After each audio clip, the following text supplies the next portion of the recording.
Yo, yo.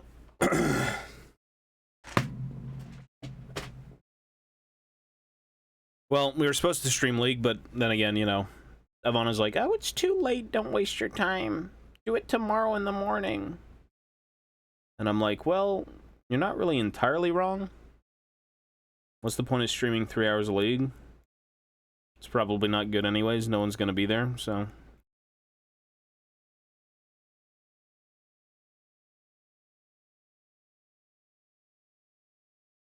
Stream it tomorrow. In the morning. And until noon.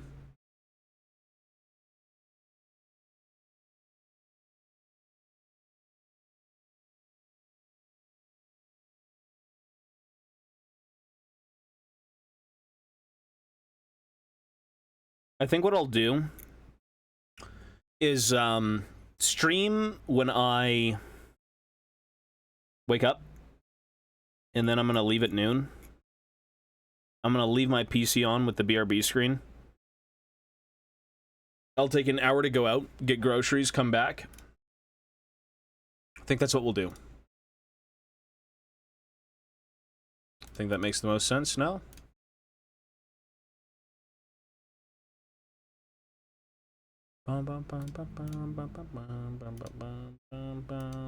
So we can leave the stream on the entire day. Nope, no Dead Space tomorrow. Sunday.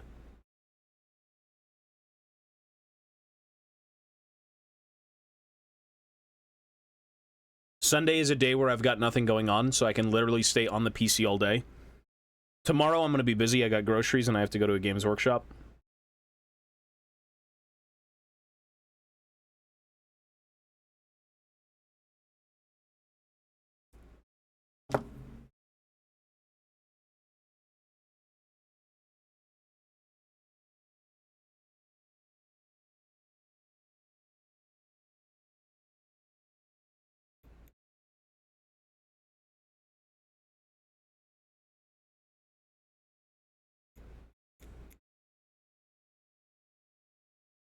So Sunday is good. Just watch the VOD. It'll be there. I'm not going to delete the VOD or anything. It'll stay there.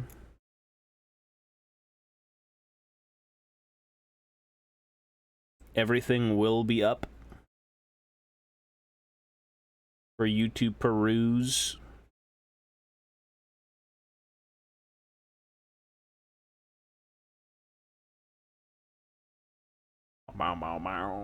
Health, everything is good, bro. We're way good. Maybe not health-wise, but like everything else is good.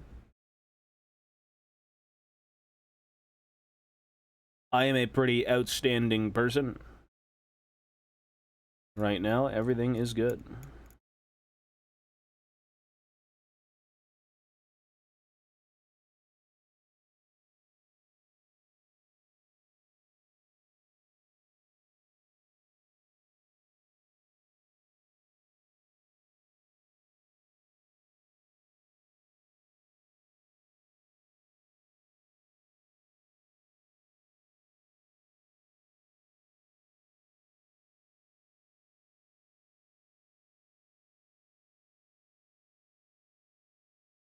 Schedule incoming, surely. Ideally in the morning. Ideally in the morning, I just get on and stream all day. I might try and slim this channel back a little bit to try and focus on the main channel, but we'll see.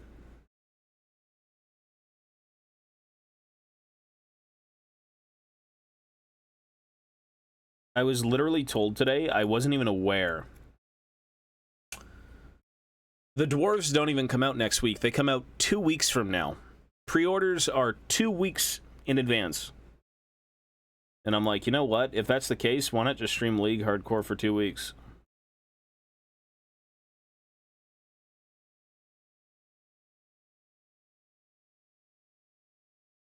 Why not just do that, you know?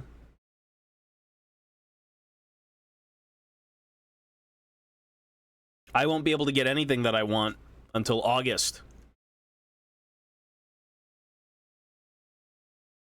Hey, Foam, thank you, buddy. I mean, my health is good. I just gotta exercise and whatnot. We're way fine. We're good. We are way good, good sir.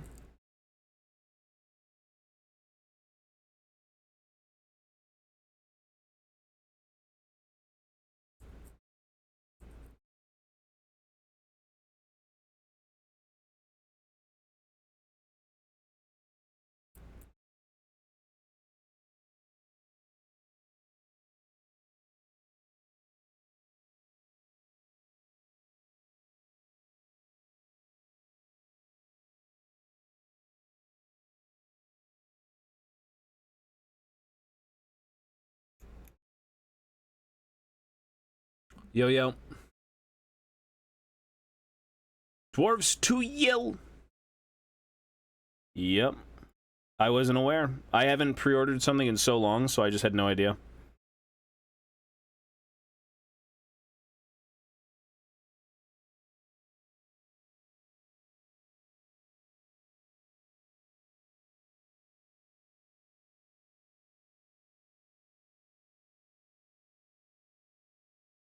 I have no fucking idea.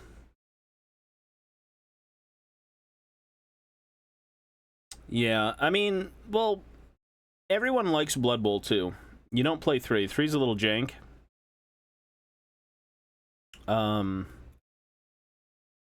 It is fun though.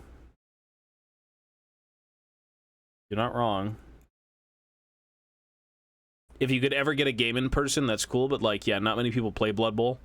You gotta be in like Nottingham fucking Warhammer world to get a game.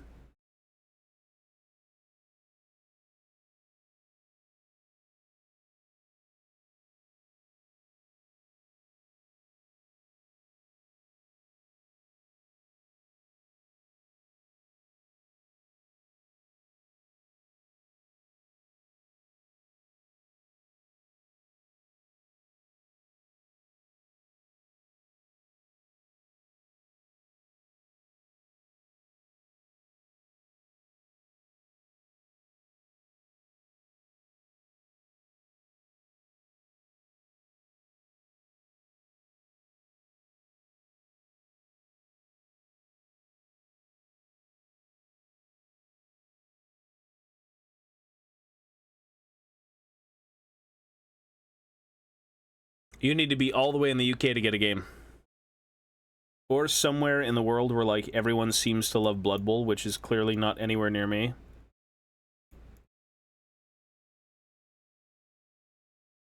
It's an option, but, like, it's a very, very rare opportunity.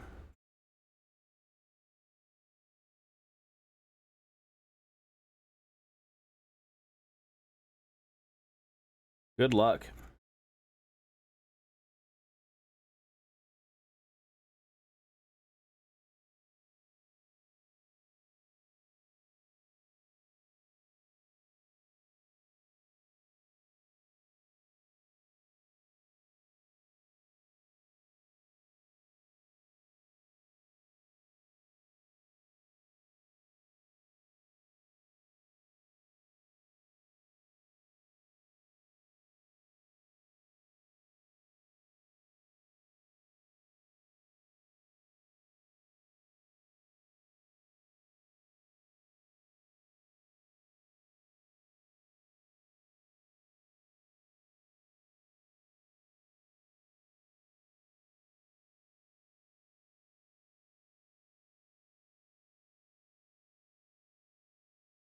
Fucking hell.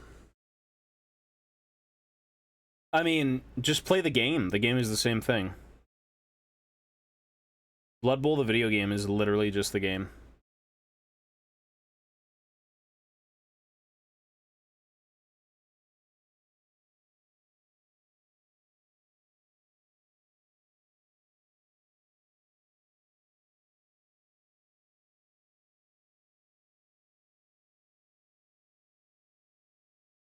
Ivana, what? Yeah, one sec.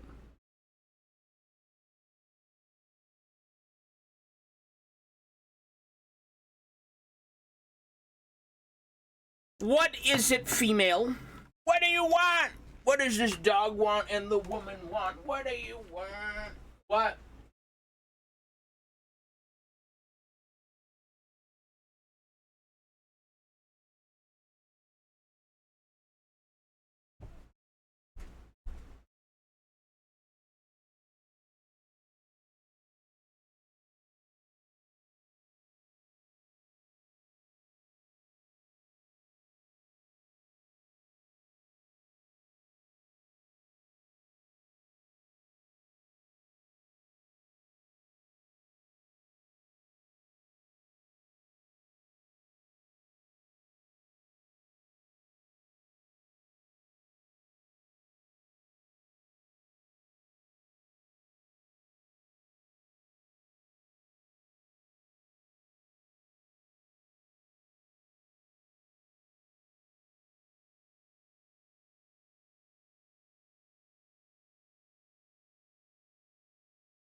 with it.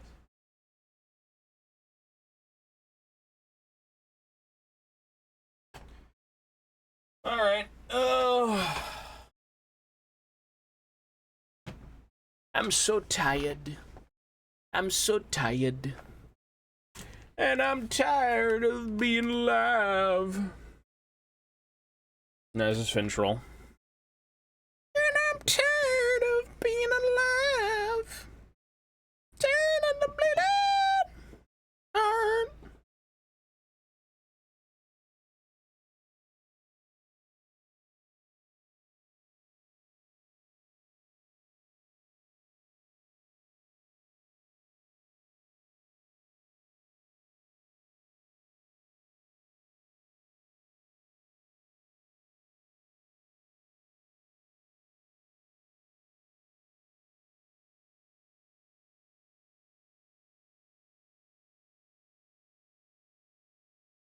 And I'm tired of...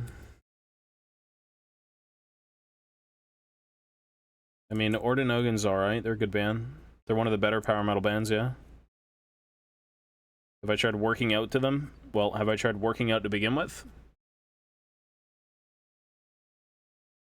That is a question for another time.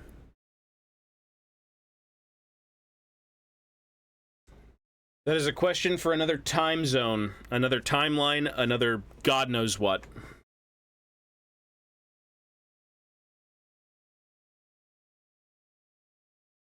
I have had no peace in my life for years.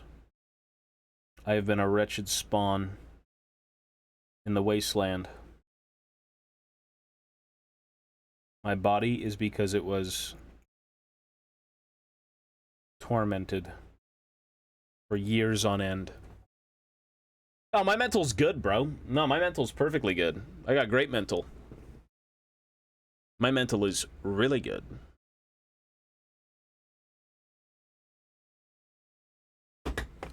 My mental could not be better.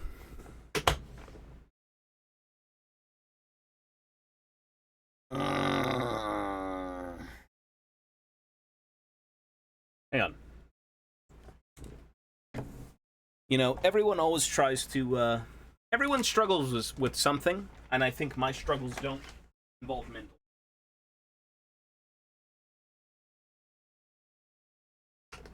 My brain is good for now. My brain is really good. Plug this fan in. Oh.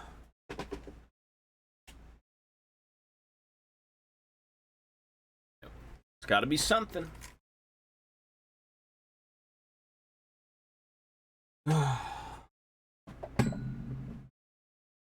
Okay, I think we're good. Alrighty, let us continue.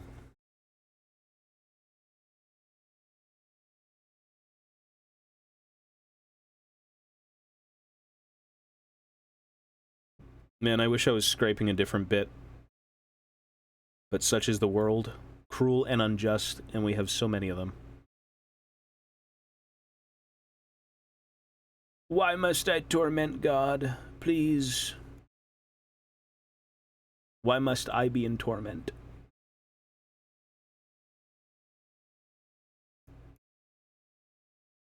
I wonder how different the world would be if you didn't have to clean bits, you know? You pay a little extra, maybe $5 more, and they come fully cleaned. Oh, man. World peace is what you'd get. Ironclad mental fortitude, always. Work out so you can do lore-accurate Bane or Zangief. That's not working out, that's taking drugs. Are they natty? Zangief is more natty than Bane, but, like, good God, they're both fucking, like, yoked.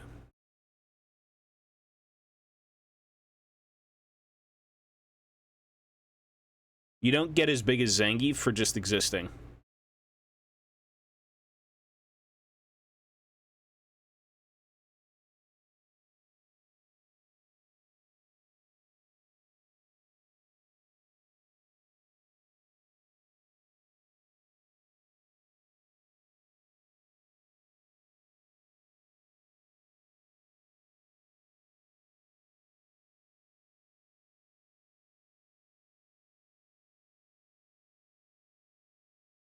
Hey, whatever it may be, man.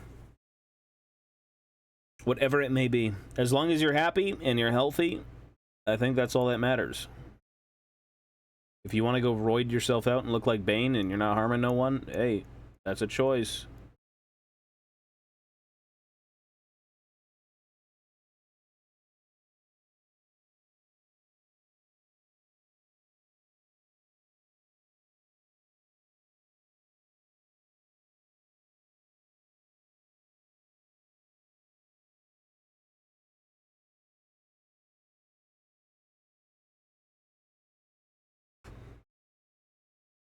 Oh, yeah. Well, if you're healthy, as in, like, mentally.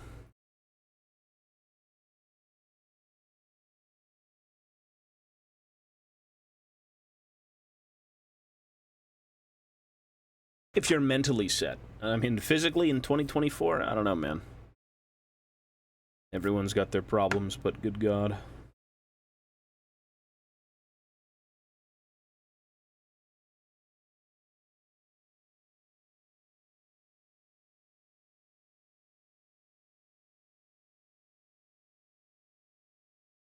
I just want to sit here and scrape plastic.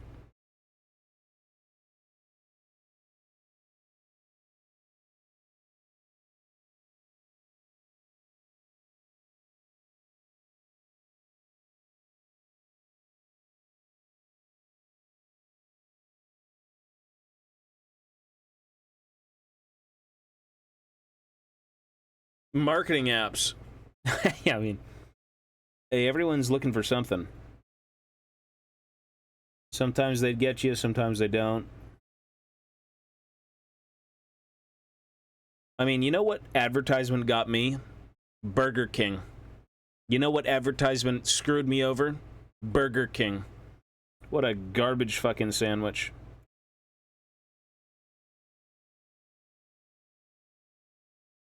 They were advertising some sort of generic, like, Nashville hot chicken sandwich, and I'm like, man, that looks good. I try it. What a piece of shit. What an absolute piece of shit. Not worth it.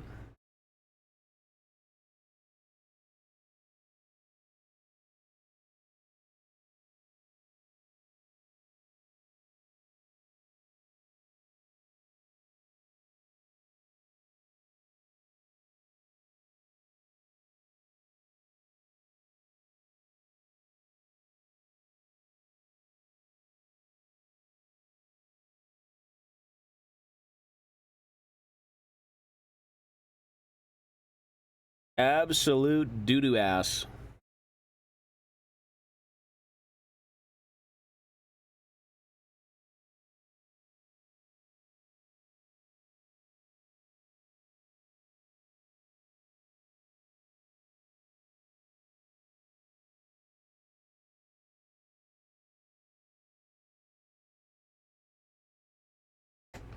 Subway's good, though. Fast food? I mostly cook my own food, yeah.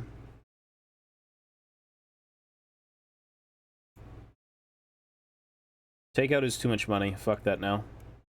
In 2024, the economy and everything, horrible. I'm good. I don't want to spend money on that shit.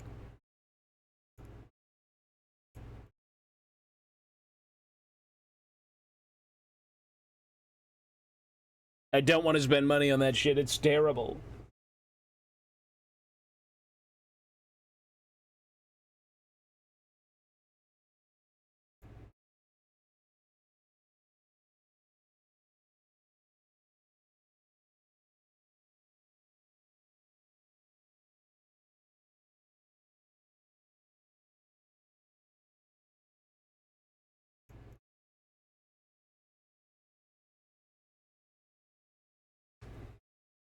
Yeah, $2 microwave meals. I'm good with sandwiches. I'll eat cheap, bro. I don't care. I'll eat veggies and peanut butter sandwiches. I genuinely don't care. I'm not picky. Do I look like someone who's fucking picky? I'm a man. When the world throws me dust, I eat it. I live with it.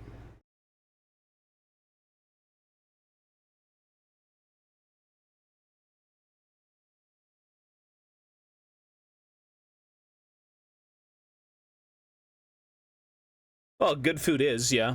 I mean, honestly, though, like, What I like right now, grocery shopping wise, is like veggie platters. $12 veggie platters that comes with like a week's worth of veggies, all fresh. It's excellent. Way better than buying them separate. There's no value in doing that. Fucking bag of carrots is $4 anyways. And they come with a bag of carrots. Sausage? Nah, none of that. No meat in this one. This is just like broccoli and other things. Very like basic stuff. It's very good though.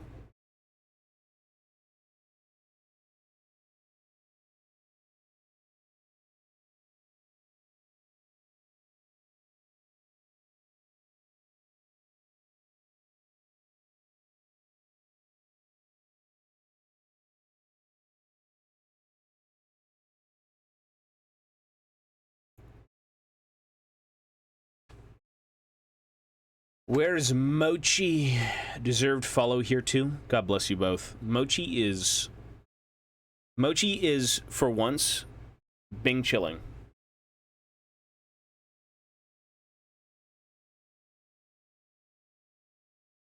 He's actually just straight up Bing chilling. I don't want him in here. I don't really show Mochi on this stream. You'll see him tomorrow on the other stream. Maybe I'll bring him in. It's the first day Ivana's back from Niagara Falls, and this thing went berserk. He was so happy to see Ivana.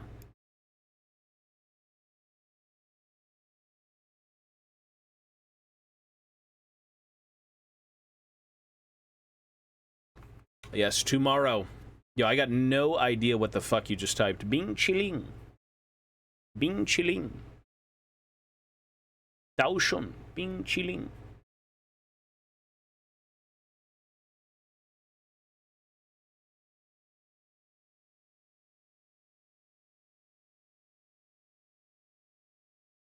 We wish only what's best for Mochi. We brought him into this world. We certainly won't bring him out of it, but we will make sure he's happy here.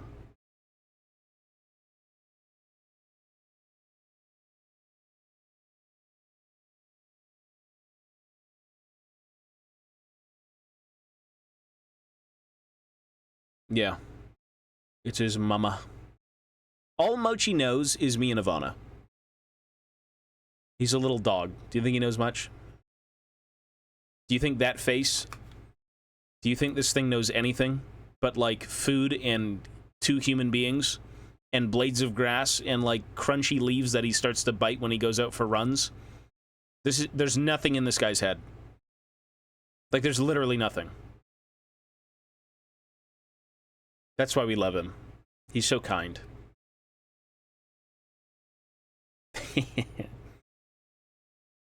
What a little creature.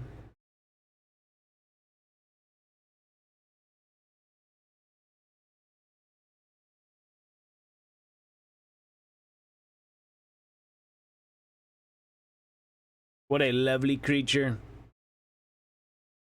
We wish him nothing but the best in life. He deserves it for being a dog. He hates children. Kind of based. Every time there's children outside and he's like running by them, he starts barking at all of them. He'll never bark at like adults, but he'll bark at children.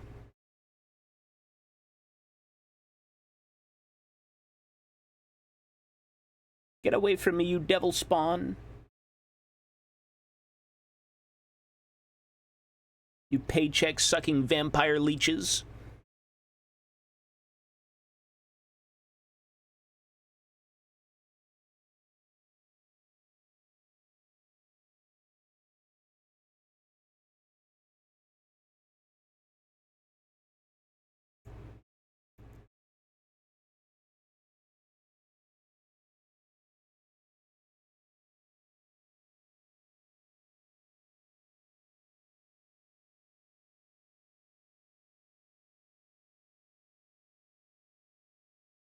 Oh, she's had dogs before. I never had a dog, and I'm like, all right, sure, if it's small enough. And she brings home this, like, fucking potato, so I'm like, all right. And then I loved him. I would have gone through life without a dog until I got a dog, and now I don't want to go through life without one. Because I love him.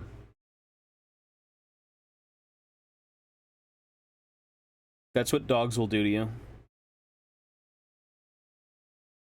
If you're indifferent about an animal, you won't be when it's in your arms.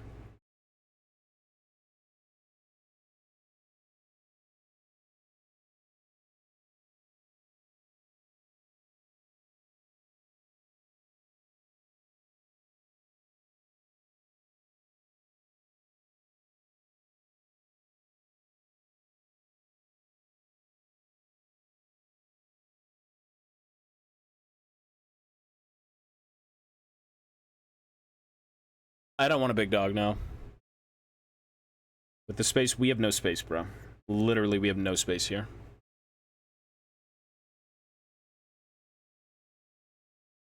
Mochi is the perfect size for the space that we have right now. Maybe down the line when things are looking a bit better. Maybe get a big dog, but yeah, there's no chance right now. Mochi is the perfect size.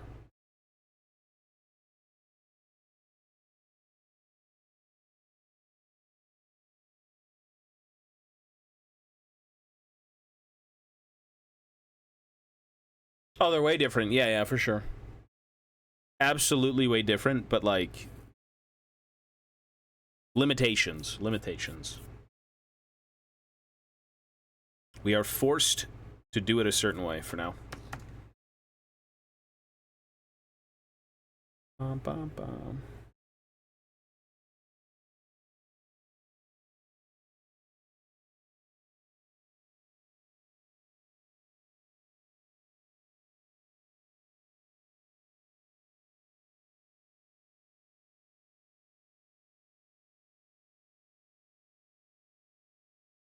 Yeah.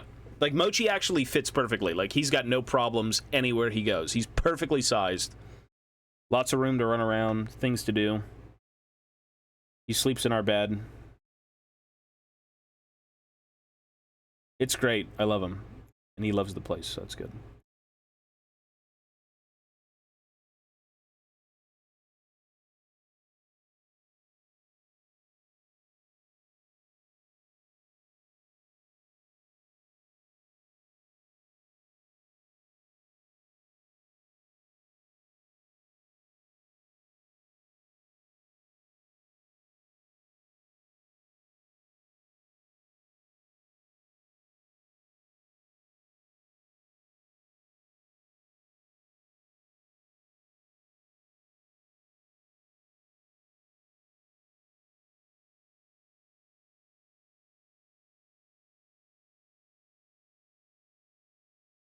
How do you measure space in Canada?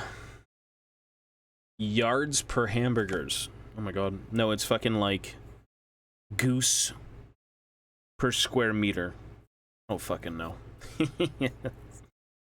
Like, just gonna say this, man. Imperial. Use Imperial. No matter what you do.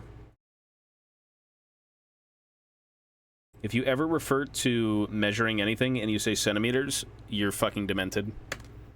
I have to go in like 2 seconds, but I'll be back in like 3 minutes. These are Mochi's eyebrows. That's Mochi's eyebrows, yes. He's got big eyebrows. Why do they have like whisker eyebrows? Oh.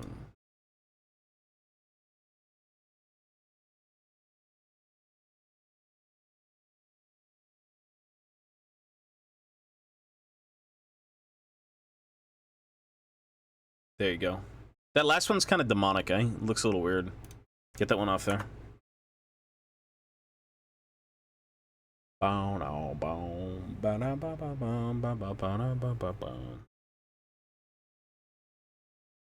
Okay, I will be right back. 2 seconds.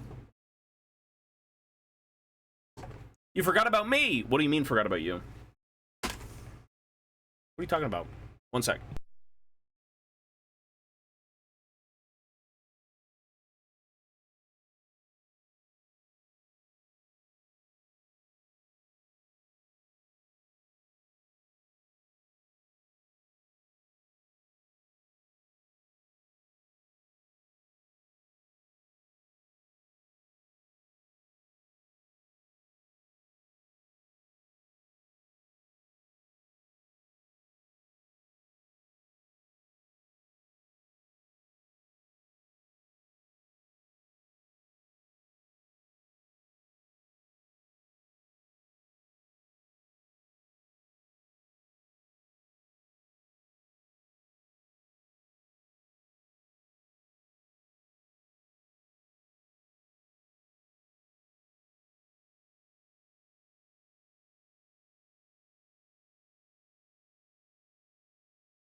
Alright, we're here. Oh!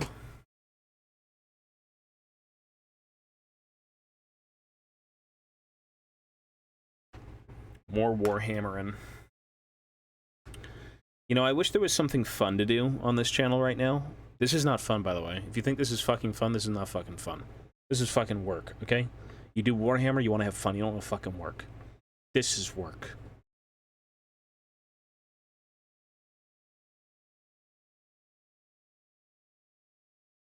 This is the equivalent of Tristana mid lane every game. And your Gangplank. And your jungle is Shyvana. And you started Doran Shield. That's the equivalent. Lord save me. Let me get through these crossbows unharmed, but unhinged.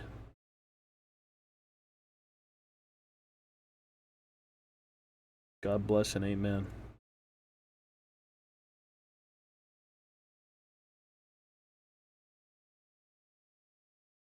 Work is fun if you find it meaningful. I find this meaningful because I know exactly what I'm doing it for, but like, it's just, it's so repetitive and it's just kind of not fun. This specific bit is unfun. Warhammer is usually very like therapeutic, chill. You're just enjoying yourself, but sometimes things can be a little bit too much.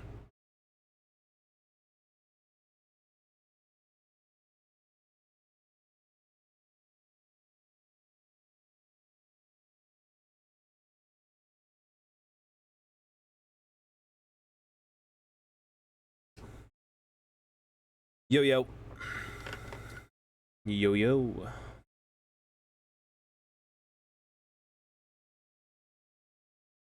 Another crossbow kind of down.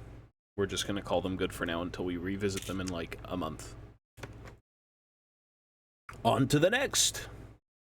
We got how many more? 5 more. You know what helps with finishing shit like this? YouTube videos. I want to put on a YouTube video. Let's do it. You know, when it comes to YouTube content, I've actually been watching more 40k related stuff than Age of Sigmar, or even like AOS, or not AOS, like Old World Fantasy.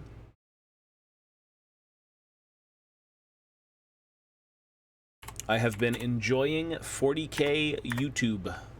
I don't know why. Like I like 40k, but I mean, I guess there's more people doing 40k content than there are doing like Age of Sigmar or anything. Yeah, this guy's channel's fucking boss as hell. Same! I don't know, man. I love fantasy to death, but, like, there's something about shit like this.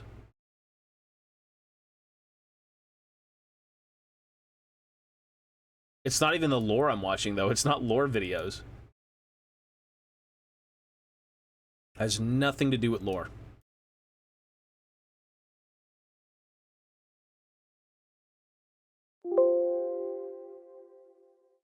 Oops.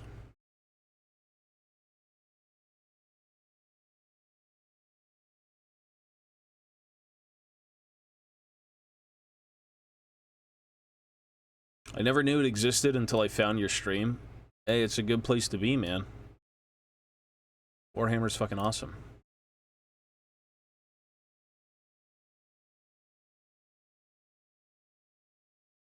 I need to watch something.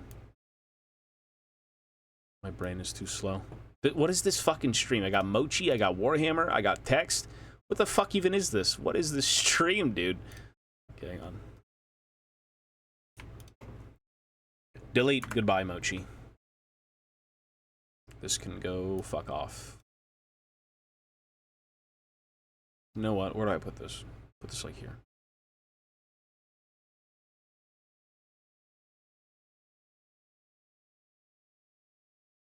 Genetically engineered warriors, veterans of the chapter, clad in thick ceramite plate, befitting of a war machine. Citadel have released many iterations of these iconic I love the troops old over minis. years. From some curious old designs to the familiar Indomitus pattern, rescaled and released along with the 10th edition Leviathan box set. But in this video, we're looking at these plastic Terminators. My ears! My ears! My ears want to die! For my birthday in 1996, I was born in 96 as well. Shit, me and this guy. Space Hulk, which, unbeknownst to me at the time, was its 2nd edition. In the game came 10 new plastic Space Marine Terminators, which I thought was cool since I had a Blood Angels army at the time, and there was no harm in adding some Terminators to them. Not that I asked for Space Hulk for this reason. It was a fun board game in its own right, though in hindsight, I prefer the 3rd edition, mainly for its incredible production value. Back in the day, I painted my models Blood Angels like on the box, though not as well as this, of course. And the bases were Goblin Green, just That's like the goat. Goblin bush Green the goat. landscapes you would find on board a space I hulk. used to do Goblin Green as well. Of course, now I am older and no stranger to the brush. I hope I can give them I think when I the was getting into paint job they Warhammer, deserve. Goblin Green bases were kind of getting There were 3 phased out. different variations with this range of Terminators. A lot of the The Space one with Marines the were kind of like Stormbolter funky and looking, Power yeah. Fist, the one with the Flamer, the Heavy Flamer, and the Sergeant, with Stormbolter, Power Sword, Back Banner, and The fancy sculpts were very, armies. like, Space chunky and Hulk potatoey. came with 6 Stormbolter and Power Fist fellas, 2 Heavy Flamer chaps, and 2 Sergeants. They even came with stickers for the back banners. These models later got their own release, a box set containing 5 Terminators, 1 Sergeant, 1 Heavy Flamer, and 3 with Power Fists and Stormbolters. The plastic Terminators in question were certainly not the first plastic Terminators. That honour goes to the Terminators released with the first edition of Space Hulk. And it goes without Those saying I've never that they were seen. followed by Those a are host old. of other plastic variations. And their release wasn't filling some kind of vacuum in second edition. I remember metal Terminators being on the shelf, and in blister packs of my local GW back in the day. You could buy these, shown off here in Ultramarines colours, which came with chain fists and an assault cannon, as well as the other standard armaments. You could of course opt for the silly Dark Angel's Deathwing, which came with a Heavy Flamer and feathers aplenty. Or there was Space Wolf Wolfguard, again with a Heavy Flamer, but also wolf bits. And of course, you could supplement your squad with various weapon options available in blister packs. The first Terminator I owned... If you never experienced blister packs, it was hit or miss, but amazing. There's nothing like going into a Games Workshop when you've got like $10 to your name as a child and picking out 3 metal Gretchen, and those 3 metal Gretchen are like your hobby for the month. It was great. It was a metal Terminator armed with a Thunderhammer and Storm Shield, because... Look at them those are termies. awesome. I mean, it's in the name of the game, right? But blister packs also came with Terminators armed with lightning claws and cyclone missile launchers, to name a few. If there's an appetite for such weapons and their rules at the time, I'll cover them in another video. Metal Terminators at the time mostly came in 3 pieces. I wish they would still do shit like this. You used to be able to buy your own individual bits from Games Workshop. So, like, right here is the name of the bit, and then this is the bit number. Fill it out, put how many bits you want, and you could literally get, like, you want the little Terminator shield or whatever, 50 of them. Like, 20 cents each, whatever it may be. The back banners, you want to do a bunch of conversions, like 20 cents each, man, $1. Like, this shit was amazing. And they had it for a while, too. I think it ended, like, maybe early 2000s, I think, the bit stuff. But it was cool. I don't know why they don't do it anymore, but maybe just because a lot of their kits don't have modularity. Most kits these days are kind of like, you get, like, the push fit, or you get the monopose, you know. It's not the best, but oh well. Terminators at the time mostly came in 3 pieces: torso, left arm, right arm. Of course, some had additional accessories: storm shields, banner poles, and cyclone missile launchers, for example. But I'm going to be building and painting some of these plastic Terminators. Here's all the parts I'm going to be using to build my 5 models. They didn't come like this. They were painted Blood Angels beforehand, much like the bikes were before I painted them Imperial Fists. I stripped off their original paint job with BioStrip 20, and you might see some flecks of paint still present on the plastic. But I removed these later. I acquired these in an eBay lot. Quite a lucrative one at that. Oh god. The I same remember lot doing that a lot. which came with the Predator I restored, and the bikes I painted a few videos ago. The previous owner didn't use glue when assembling these, which is great for me, since after stripping, it shows the studs still intact, studs which would be used to attach the arms to the body. I can also show you here the 2 parts which make up the torso, how they slot together, and how the resulting piece sits less than adequately on the legs. I suppose I could fill in this with green stuff or something, but it's probably not worth it, and I have a release schedule to adhere to. Before I glue them, I can show you the spinning as well. What a lovely feature this is. Before I start gluing, I take time to remove mold lines with my craft knife. Since there are several parts, there's quite a few to remove. Not as many as in contemporary kits, mind you, but enough to be a nuisance. Anyway, with that out of the way, I begin assembling the miniature using polycement. You can see here I am building the sergeant. The back of his torso is different from the others in that it has a place for the banner pole to go, but I shall be painting that separately, so I don't... How the fuck would that even sit in there? Oh my god, it's Jenna Ortega in the fucking I glue on the arms, thing, positioning the sword in season 2 thrusting thing. pose, or as close as I can Unless get it's to not, this and that's given the limitations Beetlejuice. of the miniature. And here he is with some of his brethren ready for primer. As with most projects, I blue tack these to a length of wood before priming. If Mike McVeigh could manage without a specialist handle in 1993, then I can manage without one now. Now, Games Workshop is known for producing miniatures which do not require glue to assemble. This is the case in their board games and starter sets. Space Hulk 2nd Edition adhered to this pattern, providing players with a host of Gene Stealers and 10 new plastic push-fit Terminators. But before I continue with the video proper, I'd like to explain why I'm not a huge fan of them. This is just my opinion, of course. I want to draw your attention to the torso of these models. The torso came in 2 parts, a front piece and a back piece. These slotted together, without the need for any glue. They formed a socket around a notch on the legs piece. One feature of this was the ability to pose your Terminators, such that their torso could face in any direction. A few degrees either side of the centre seems fine. Turn it 180 degrees, and it seems a little ludicrous. But they're your models. You can do with them as you please.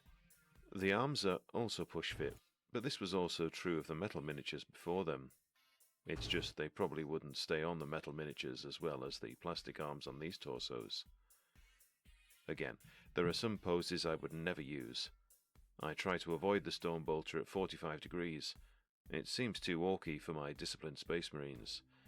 Similarly, the power fist reaching forward doesn't seem menacing.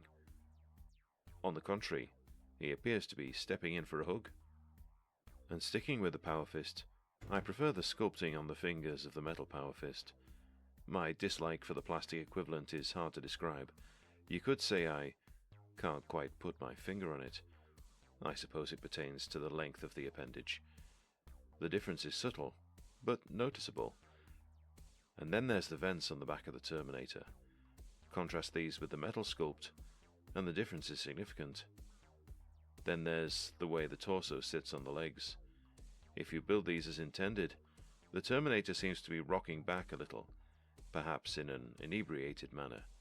Combine these with the other facets I have mentioned, and they just don't seem as menacing as the older models. I prefer the older metal sculpts, but that's just my opinion. Rant over. Anyway, back to the models. I prime them white to begin with, which is an ideal foundation in order to paint yellow, since these, like my bikes, will be Imperial Fists. I started by mixing some paint on my wet palette, some Avalanche Sunset, with Vallejo Dark Sand, about 50-50. This is my base coat, which I apply all over the model, except on the weapons, and areas which I know will be black. The idea here is to lay down a subtle colour which will combine well with the yellow contrast I apply on top of it. As I said in my bikes video, please don't treat this as a definitive tutorial for yellow. Better ones exist for sure. This just works well for me and my skill level with the resources I have. When it's done, I thin down some Vallejo black with water and apply it to the back of the knees and the other joints where the under armour is shown. I also paint the sword, the stone bolter, and the special eyepiece black, since some of these will be metallic later. The sad bottom lip gets black as well. I've always thought this was a cool detail, a grimace on the helmet, a bit like a toddler not getting their own way. Here's the paint job so far. Next, some shading for the armor. I want the darkest recesses to be a shade of ochre. So I use an old paint called Vermin Brown, which is a bit like the new paint Tau Light Ochre. This paint is thinned with flow improver and goes in most of the armor creases, but I also paint some of this on the lowest point of each shoulder pad and on the bottom of the armor on his lower legs. Other areas get this too, but the main principle is to apply this to the areas that would be most shaded. And here's how it looks after the first round of shading. On the big Termi badge and skulls, I paint some Vallejo tan earth. I'm fucking tired too, man. I'm dead tired. Which will be the darkest It's color only on 10 these p.m. and areas. I'm out of it. I'm trying to get through this, so. I now crack open the Imperial Fist contrast paint. and 5 paint this a.m. across Two all the armor 2 hours of colors. work. Dude, this is gonna put you to Base sleep, coat. man. I don't know about The being result here. is a warm, smooth You're yellow gonna shade, fall asleep real quick. like a runny egg yolk. Listen, paying $14.99 a month for a streaming app and $9.99 a month for a music app. No. Oh, it's just egg yolk, just egg yolk, just egg yolk. When that is completely dry, The fuck? I dilute some Vallejo orange red with flow improver and paint some shading just above where the oak colour was applied. The aim here is to get a sort of orange gradient thing going, and when that's dry, I go in with another coat of the same mix, occupying slightly less area and focusing on those lower down on the model, or in deeper recesses. I'm not the best at glazing, by the way, but I'm improving. I wanted the shading on the helmet to have more contrast and definition than the rest of the armor, since there are more cracks and details on there. My quick solution to this was to apply some thinned Reichland flesh shade, wicking away any excess with my brush. The edge highlighting wasn't too complicated, just some fine lines of dark sand, thinned with a drop of water, some plain old edge of the brush action on the sharp edges.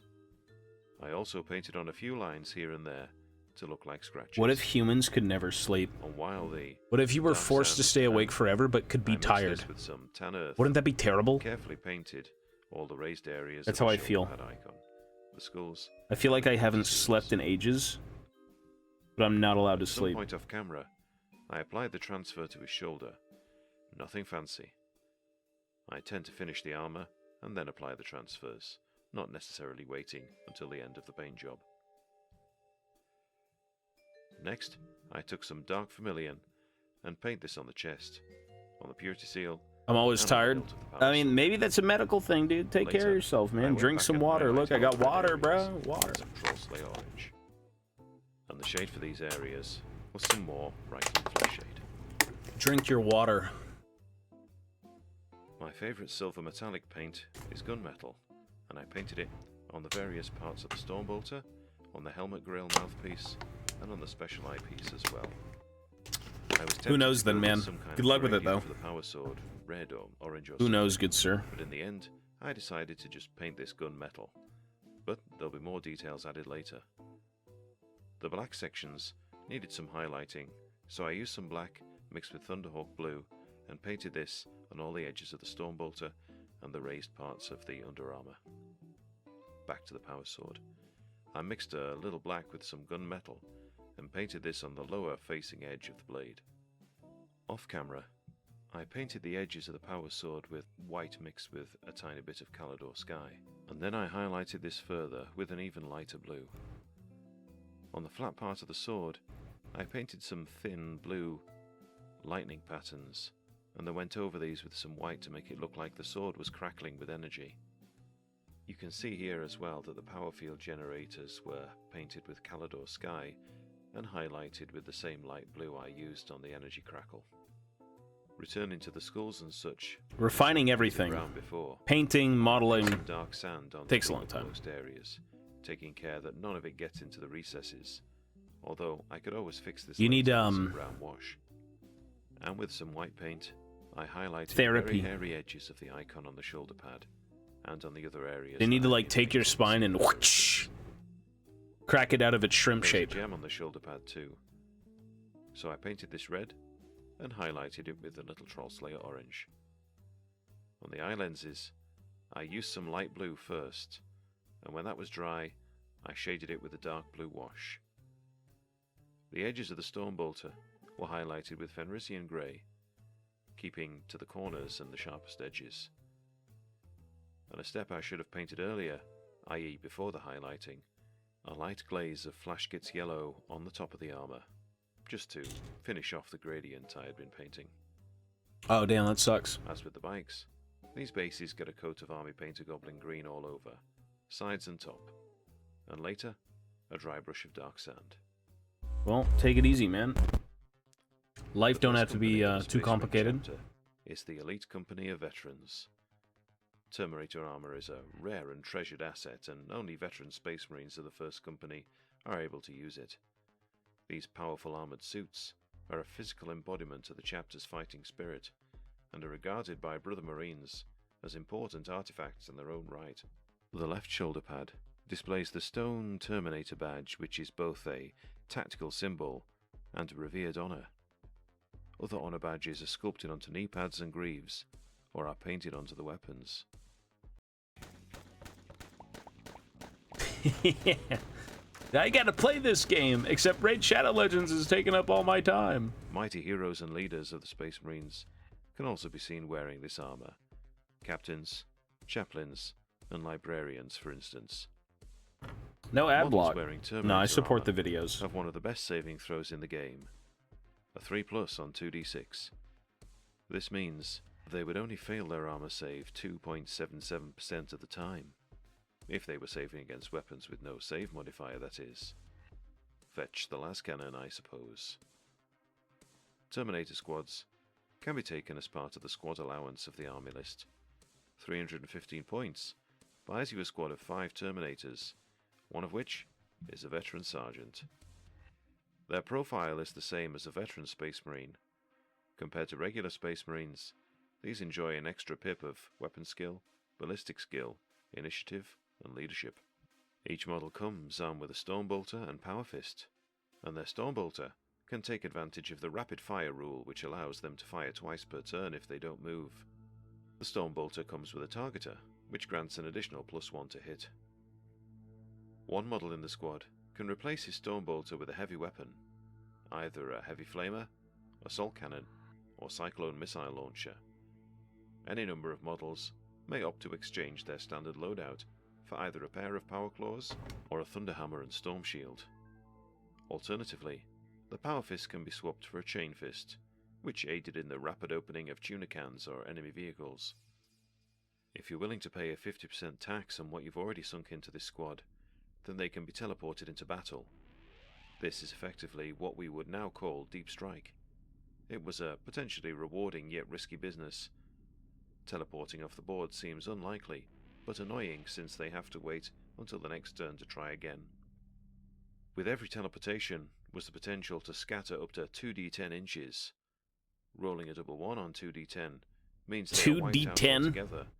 Who the hell which could be uses very 2d10 frustrating or indeed. d10s? If they scatter into solid materials such as a building, you roll again from that point. If I've read this right, this leaves the possibility your Terminator squad could ricochet around the board from rock to hard place, bouncing off every cliff face, bunker, and rocky outcrop. I must try that sometime. If teleportation is successful, though, you could use them in close combat or shooting in the turn they land. Although they don't count as charging on the turn they teleport in, if they are in hand-to-hand combat. All these rules make them a great thematic squad in my opinion.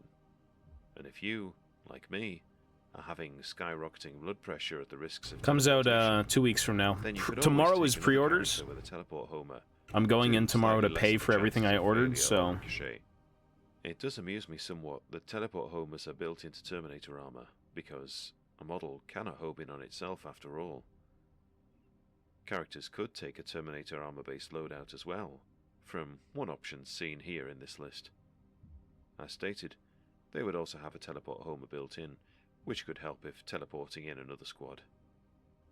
And I'm suddenly reminded of Abaddon and his Terminator bodyguard, which teleport in at no additional points cost. One of many benefits of being a servant of chaos, I suppose. There was, of course, the issue of the banner.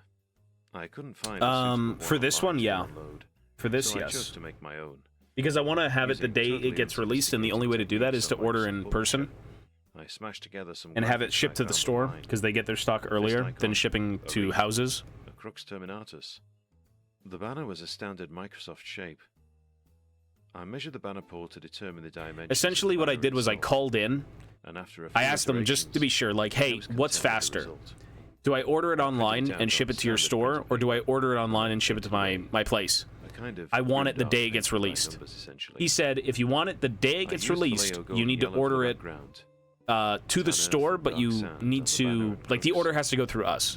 Because, again, they get their stock in early. It's shipped out to Games Workshops sooner. Fist icon and line the edges of the banner. And of course, my own attempt at Gothic writing for the name, Squad Like Us. The pole itself was just the usual black and Thunderhawk blue, with gunmetal and an Agrax wash. So it should come out around August something. Then I stuck the banner pole in place for the icing on the cake. And here we have it. A squad of 5 Imperial Fists Terminators. Rubbish plastic ones from the mid-90s. Possibly the worst Terminator models released.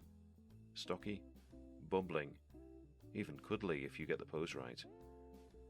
Not a patch on the metal Terminators that preceded them. No, But that's perhaps really, an that's pointless evolutionary now. step towards the plastic kits we're familiar with today. Despite my misgivings about these models, I tried my best to make them look decent. You can't polish a turd, but you sure can roll it in glitter. Some old paint schemes have the Power Fists red and black. Similarly, the Sergeant's helmet I've sometimes seen painted with red on instead of yellow. But I decided to just go for yellow all over. It seemed neater. Maybe I'll go back and change it in future, but these are fine for now. You'll see some variation in the paint schemes of each of these models.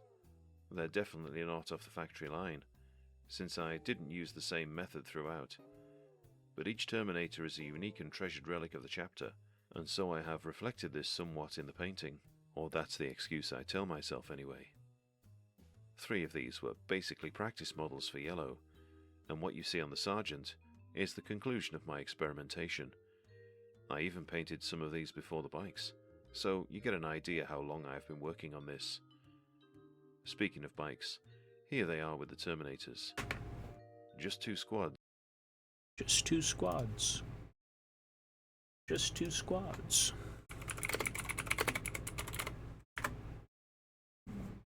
Bum ba bum bum bum bum ba bum bum bum ba bum bum bum bum bum ba bum. I'm fucking tired, brother. I'm fucking out of it.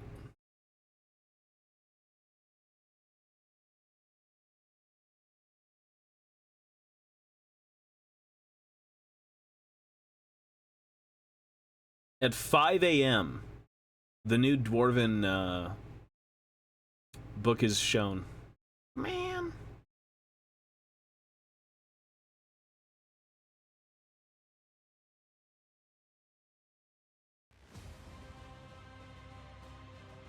Man.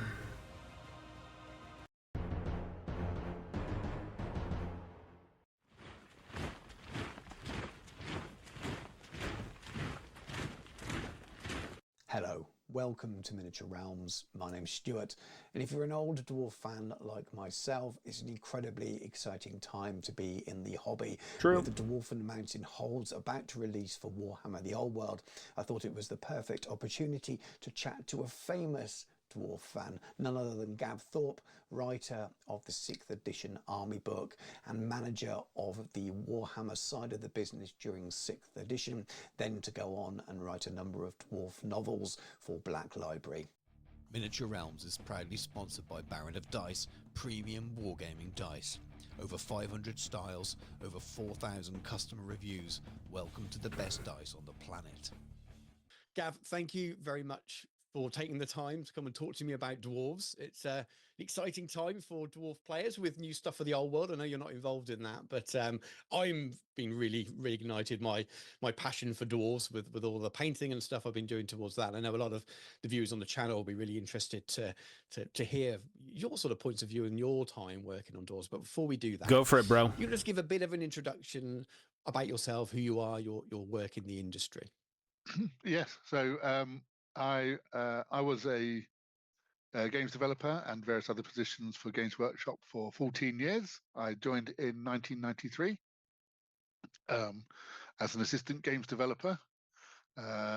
When the company was expanding, I then spent about a year and a half as assistant games developer, then moved to White Dwarf magazine, where I was doing all kinds of stuff. Dog's body basically, but also staff writer, photography, layout, all kinds of like across the spectrum kind of production and things like that. Then I moved back to games development as games developer and worked on various things. The tail end of second edition 40k, so I wrote the first Sisters Battle Codex. I was involved with Gorka, Morka, and Digger Knob, things like that. And then edition 40k was a big one. And spent most of my time up until 2000 working on 40k, and then in 2000 when 6th edition Warhammer was launched by Thomas Pirinen, Rick Priestley, a few others, I took over from Thomas, taking over basically in charge of the games development for Warhammer, which was an exciting time to do that. It was good fun, and we did lots of stuff for through 6th and 7th edition Warhammer, and I left just just before work was beginning on 8th edition in, so 2007, 2008-ish. I think 2008 is when I left. But also, obviously, I've also write for Black Library and other people. And in my time there, I've been writing a couple of dwarf novels when I can. Not as many as I'd like, but we can get into that later. It's always one of those I'd like to go back and do more, but now there's an opportunity potentially. We'll see. So yeah, that's me. I've been a freelance writer, games designer, and various other things since leaving 16 years ago.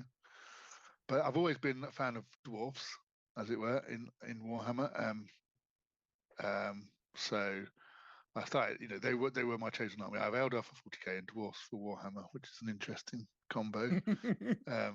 So like space elves and dwarfs. But and funnily enough, in Epic, because Epic was the main game I played, Epic, sort of Space Marine and Titan Legions. I actually had an orc army. I really liked having a big orc war because I liked armies that really encapsulate different things for a game system or a universe. And so for me, like Epic was about huge horde of orcs and this massive cult speed, and the Gargants were really fun because they move like battleships, the orders you gave them and things. And then in 40k, it was about cool exotic war gear and like the synergies of and basically Jess Goodwin and White Dwarf 127 and the relaunch of the aspect horizon, the Eldar and stuff like that just hooked me basically. But for dwarves, it's always been that combination of like good sturdy blocks of infantry and war engines. For me, that's a Warhammer army. I'm not so fussed about like knights and chariots and that. They can be kind of cool, but actually arrayed on the battlefield, a dwarf army just looks cool and has the elements I associate with playing Warhammer the most. But I came to it from actually via an Empire army. So I joined just after the launch of second edition 40k. So fourth edition Warhammer had been out for about a year. But not long before 4th edition Warhammer came out, there was a huge relaunch of the Empire, and lots of new models by the Perry twins and things like that, and War Wagon and all kinds of, and lots of. It was really sort of like a step towards making the modern Warhammer and taking it out of Warhammer Fantasy roleplay background into the Warhammer battle background. And lots of cool. So loads of people were into Empire, and there's loads of cool things, but you can still have Imperial dwarfs. And so like lots of people, I was collecting an Empire army, but I had this unit of dwarfs, and I think I kind of just liked them more than the rest of the army, basically, just having these cool dwarfs. So like through this period into joining Games Workshop, I sort of was actually starting to build up my own dwarf army instead, and replacing and getting sidelining the Empire stuff. So yeah, and that kind of started it really, and here we are, however many years later. Yes, and I've still got a lot bits of that army. In fact, not all of it, but some of my old. I've still got the old, so like Imperial style Thunderers and crossbowmen and things like that. They're actually bringing back some of these spearmen. Yeah, The sort of Loungesteck style clothing. yeah, the on Marauder weekend. miniatures type Yeah, one. beautiful Yeah, things. absolutely. It's a real. It's like a in the video games industry they call it a vertical slice of like dwarf development really for over about 20 years really. It's a Yes, real yeah. kind of like, or the strata of dwarf imagery from sort of like the late 80s into like the early 2000s. Yeah, all the way through. I know that Rob, who heads up the team, manages the Old World team, is really big into Old Hammer. So he's really enjoyed going back and Unsurprising. finding what things the mold still exists for. They had Yeah. ways of recasting because that's limited him, but he's definitely bringing some of that in. But anyway, I mean, you kind of went into one of my first questions really is about what was your history with dwarves aside from working on them at the studios. Was it something you had an interest in before joining the studio? Were you a general fan of dwarves in fantasy, maybe from Tolkien and things like that? I would say, yeah, possibly. I think it's interesting thinking about Tolkien dwarfs because they're actually quite different. Really. Warhammer dwarfs have ended up being quite different, even though they're obviously inspired by it and things like that. But yeah, I would guess so. There's certainly exposure to The Hobbit and The Lord of the Rings at crucial ages. Certainly influenced me, and I'm definitely more of a fan of Gimli than I was Legolas. Legolas is just a bit too like good at everything. Whereas Gimli, before getting into kind of comic relief versions of him, but actually, um, just like a good solid character, and without all the gifts of just being like an elf, who it's just like essentially magic all the way through. So yeah, I think I have always had and also just sort of like um, that sort of like northern imagery as well. That they come from that kind of Viking vibe. I like that. I've always associated that imagery with stuff. The combination of that with the dwarfs has always been quite strong for me. Yeah. So yeah, I think it was certainly there. Like I said, I didn't necessarily historically collect them a lot before sort of like the early 90s. But then from then on, I was aware of them, and like I say, I remember those miniatures well. I didn't necessarily have a lot of them myself at the time, but picked a lot of them up, sort of like say early 90s and into like joining Games Workshop. But then yeah, since then as well, I just, I mean, we're here to talk about Warhammer Dwarfs, but I have about I have dwarf miniatures from all over basically. Of just like I love seeing really characterful dwarf models like 3D prints or plastics or whatever, and they're all on the pile of shame at the moment. But it's like, so yeah, it's definitely there. It's not just they are. I do keep coming back to them. Similar for me. They were the first plastic miniatures that I made from that regiment set where you had the Oh 10 right, elves. yeah. Yeah, They were the very Norsko would be first kind of things I like your did. Viking The White Dwarf in evil Hero Quest Vikings. was the first dwarf I ever painted as well, Oh, which led okay. on to it. So similar story. But so before you got to write Dwarf Rules and the sixth edition Dwarf book, which we'll come on to no doubt in a short while, did you have any projects for Games Workshop, whether that was sort of White Dwarf projects or writing projects that enabled you to sort of delve into dwarves before that, or did you have to wait till you're working on Warhammer more? No, so one of the first things we did, one of our tasks, our duties, when I joined as assistant games developers, we were launching a magazine called the Citadel Journal, Mhm. and that was it was sort of like an in-house fanzine almost. And we were creating, the idea was that we'd end up taking like community, what would now be called community kind of creations and stuff like that. But obviously the first couple of issues, the first 2 or 3 issues, we needed to get stuff up and running, and it needed content. So I was like I didn't do anything I came just as the first issue was actually going to reprographics and stuff. But from issue 2 onwards, I did a series of Man of War expansions. And again, going back to what I was saying earlier, so Man of War actually had an Empire fleet because I liked just like lots of big guns and sail ships. And my friends had Bretonians. The dwarves were kind of cool, but I didn't want a steamship game. I wanted a sailing game because I love Age of Sail as well. So I didn't, it didn't quite gel for me. But I still liked the aesthetic of it. But yeah, so I think it may have been the first one I did was expansion, basically runes and engineers for dwarfs in Man of War. Um, and then I went on to do some stuff for elves and a couple of the other fleets. But yeah, so there was obviously there already. The first out of the bat was and again the runes are something I really like, and that kind of build your own type experience you get with like dwarf system, the dwarf, the army book, the fourth edition dwarf army book, Mhm. introduced the rune system and things like that. And so actually, I wanted to put that into Man of War because it was so fun. So yeah, that was my first thing, and I guess I had a little bits of it through working on Warhammer Quest as well. Yeah. So again, that was quite a big project, headed up by Andy Jones. But I don't know because we did. In fact, no, I played the Barbarian, not the Dwarf, during the playtesting and things. But there were various. We didn't necessarily get around to doing all the warrior packs and things because we did like develop a Troll Slayer at one point. There was the Dwarf Miner, and there might have even been another one, but I can't remember. So I can't remember. I think Andy did the Slayer, but I think I had some hand in some of the Dwarf stuff for that. Um, and then Warhammer Quest, we did some extra articles and things for White Dwarf, but nothing specifically dwarfs. And unfortunately, we didn't get around to doing a dwarf pack for them. We had Lair of the Orc Lord, and we had Catacombs of Terror. But it would have been nice actually to do an adventure delving into an old dwarf hold. One of my favourite old stories is Dark Beneath the World. One of the old, Gotrek Felix, I can't remember, was it? Yes. I can't remember. Yeah. Yeah, where they're going into it's really Warhammery and it's really old dwarf, ruins and overrun with goblins, and I've always liked Carrick Peaks and stuff, and the idea of like the goblins and the Skaven having taken over and all that kind of stuff. So it would have been lovely to do an adventure pack of like going back into the old holds or something like that. Would have been great. Yes, absolutely. Maybe I'll do that for my own self.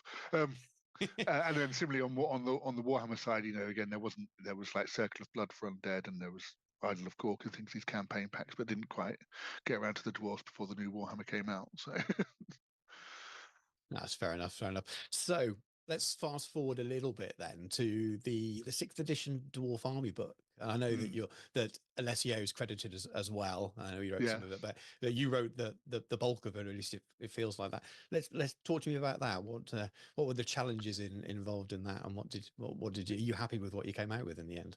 I think so. Yeah, I can see it there, and I love that cover. I've got the print of that, and I still haven't found somewhere to put it up because it's so big. But the Alex Boyd, beautiful cover, signed by him. I wish I had that. What the fuck? Yeah, so it was tricky because this was one of the first books out. I took over. So two of my, I'd actually done Inquisitor, and I was busy running Inquisitor through White Dwarf and kind of like doing the tail end of that and things. And then basically Thomas, job done with 6th edition, decided to move into the video games industry, and then we had a big reshuffle, and I was made Warhammer, and we had teams before then, but we'd properly divided into Warhammer and 40k and Lord of the Rings teams. Well, Lord of the Rings came a little bit later, but so I was Warhammer Lawemaster, and basically I was working with Jake Thornton and Alessio. But there was sort of like half a plan, really. The Empire book was well underway. The Orcs and Goblins was kind of been done. The Dwarfs, the range plan had kind of been done, but there wasn't really much of a plan for the book itself. And then we kind of, the Elves and the Dark Elves and High Elves and Dark Elves sort of plan was a little bit like back of a fag packet kind of like stuff. So there was a lot to do, pick up and run with. But the Dwarfs, I definitely, it was just a case of like, well, I know, I like dwarfs, and this is what I like about dwarfs. So we just need to make sure that's in the new system. And it wasn't about reinventing anything. There wasn't particularly masses of new miniatures being made in terms of like troop types and stuff like that. So it was just a case of it was transitioning it into 6th edition was the main thing, but also but also doubling down on the background of it and making sure that character of the dwarfs came through. But the main thing I did, which was not controversial stuff, I suppose, but I wanted to make sure that dwarfs players had some options of other than just like castling up at the back. Is like actually having an offensive dwarf army was potentially viable. That not actually you're not going to be like out charging Bretonians and stuff, but the idea that dwarfs send out expeditions, it's not all defensive fights, that they have a way of attacking. And the simple thing with that is it was introducing the idea that they could always march, basically. So they had this close maneuver in almost like a Roman style way. So they didn't really make, again, they're not going to outcharge anyone stuff, but they could support each other quite nicely and actually get across the table. And with units like miners and stuff as well that could like bring the fight to the enemy a little bit more. As an option, not like the be all and end all of it. I do. It's funny because I remember, and we were very much streamlining the armies and what they could have at this point. Because I remember, so the first Warhammer Staff tournament, which was great fun, and it was held at the studio, and we had people from all over the company playing. And I ran into my first round. I had my dwarf army, and I ran into a dwarf army uh, as well. But his army, so I had like what I would consider a proper traditional dwarf army. It's like I had lots of infantry and a few artillery, and he had like 3 organ guns more than me, and a griffin and a hippogriff. And I was like, that's just not dwarf. It's like I know you can have them, and you can have back to like almost third edition of like enchanted beasts almost and stuff. It's like no, so that was one of the big changes. We took a lot of options out of armies at this point, Yeah. and so we're focusing on what is dwarfy. Um, so removing some of those crutches really of like, oh, I've got dwarfs, but I'll just throw in a hippogriff to give myself something fast to attack with, or allied Empire Knights, or which was always another popular one. I think he had a unit of Rights Guard as well, Knights, and you just like it's kind of cool. It was all right, and it's kind of you could get some interesting things, but it's like if you're going to fight with dwarfs, you fight with dwarfs. So embodying a dwarf army without those elements with some kind of more attacking uh, tactics or options was what was necessary, really. Yeah. Fun in a really big narrative multiplayer game, but Yeah, as the general theme of an army that you're trying to portray through a set of rules, then I think it definitely makes sense. It's interesting. I was reading this dwarf again recently, and you wrote an article around the launch of the game, and you were talking about the challenges of movement and the relentless rule, which you obviously discussed about marching while within 8 inches and those kind of things. And it seems like it's an age-old problem for dwarves, isn't it? Make them interesting, give them the ability to outflank and that kind of stuff, but without taking away the essence of what dwarves is, or making them boring to play or play against. yes, yeah. I mean, there was lots of ongoing conversations about stuff at this point, and of course the tournament scene was really growing, and there were lots of our play testers were tournament players and things, and that was always useful. But it was never like the be all and end all of what makes a good army, because a good for any given value of good is like, well, it doesn't mean they can beat everybody and then there was a lot of discussion at the point. And I remember I was active on the war. It was literally just called the Warhammer Forum at the time, and people complaining that dwarfs weren't competitive in tournaments. And the issue was that a lot of tournaments ran on VPs then, and basically dwarfs could win a lot of battles, but they couldn't get like crushing victories. They wouldn't like sweep you off the table like Chaos or Bretonians. And I basically just said, well, if you um, if you're playing Warhammer to win tournaments, don't take dwarfs. Oh, but I want to take dwarfs. Then in that case, you have to you have to realize that while tournaments are set out like this, you're not going to get that, because they're just not going to. They're not designed to run people down, but they're really solid. And actually, they had you have over good players that have a very good win rate, but they just wouldn't have that I've just tabled you kind of victory conditions. They needed to get best general and stuff like that. And it's like, well, but to do that with dwarfs either means just upping up the firepower of them so much that they just basically kill you before you get to them, or changing the very nature of what it is to be dwarfs in terms of their attacking and stuff. But actually, yeah, it's like, no, this is one of those where you have to decide: are you a tournament player or are you a dwarf player? And some people didn't like that, but it's like you have to get your priorities. Like if you want an army that's going to win at tournaments, take one of these armies. And if you want to collect dwarfs, then you can't until people change the way the tournament systems work, you can't have both. And and for me, I'm a dwarf player. It's more important. And for the majority of people, that's fine. It's like we're attracted by the imagery, the armies we want to play and paint and the style. It's like the win rate isn't necessarily that's a very rarefied criteria. But if you're going to complain about it in that particular setting, and that's therefore what you're making the priority, you go, well, you have to make your decisions based on that priority.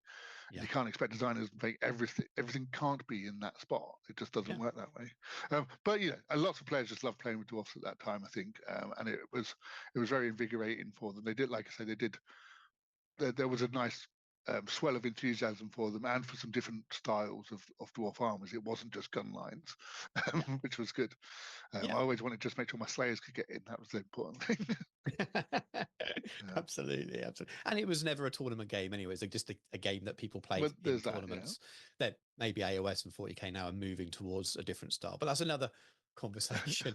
so moving on through 6th edition then, so you're managing the fantasy, and I guess we move towards the 7th edition book, and I'm not sure whether you had any involvement in Yeah. that sort of gearing towards that, because it was almost a kind of 6th stroke 7th edition release time, wasn't it, for that one? But I don't know if you had any involvement in that or what your direction was, sort of thing. Yeah. So you know, at this stage, our major.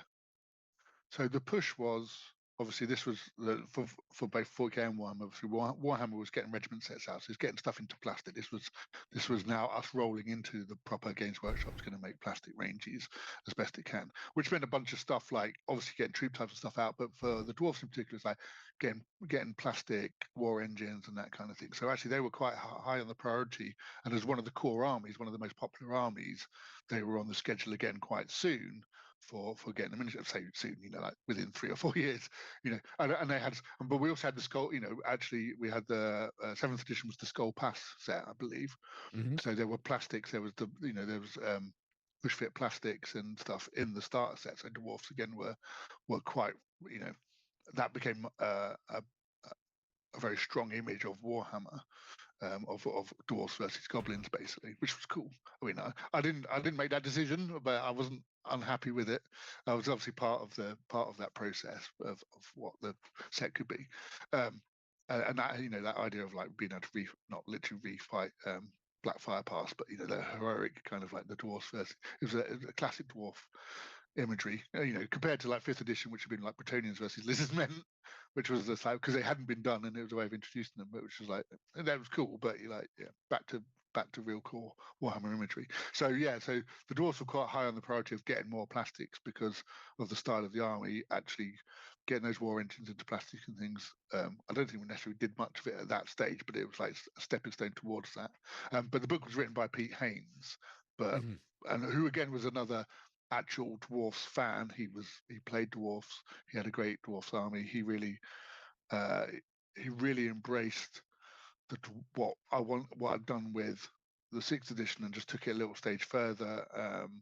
You know, I was still Warhammer Lawmaster at that point, so I did the brief for the dwarfs. It was very much just a conversation with Pete because Astro, thank you, buddy. Again, he didn't want to. Thank you, sir. Pete was a very good player, very. This is just a I'm like turbo focused on just getting this shit done and kind of like plowing through it. Basically, this is an interview with a guy who wrote a lot of stuff actually for the dwarves. There was a few people who did it. It was like Nick Kime, Gav Thorpe, I think C.L. Werner did like maybe a little bit of it as well. You know, Nathan Long. Just a dwarf guy, big dwarf guy. Wrote a lot of good dwarf books. And this recently came out, I guess, in lieu of, like, you know, the pre-orders and just new dwarf content. So I'm just kind of, like, getting through this and getting through this shit. So that's where we're at. Number crunchy, like, and again, not necessarily competitive in a bad way, but he knew how to make a dwarf army that would win games and things like that from that point of view. So I trusted him on that. It was just making, but equally on the dwarfs as well, he was just very good at making sure that doing that didn't throw out what was cool about dwarfs. That he didn't compromise everything we've just been talking about.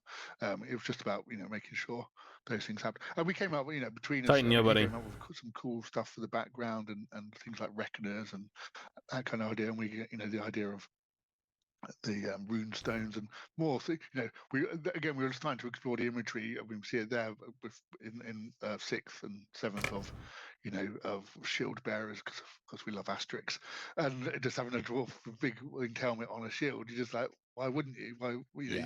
Why wouldn't you have vital statistics in leading your dwarf army? Because again, and that was just building on the throne of power idea. It was already there, the palanquin or whatever. It wasn't like, but it was just taking that imagery and doubling down on it really and making something more Warhammery. And the idea of oath stones, and the oath stones thing was just basically because obviously the rule of Warhammer is more important. You are the bigger the hat you have.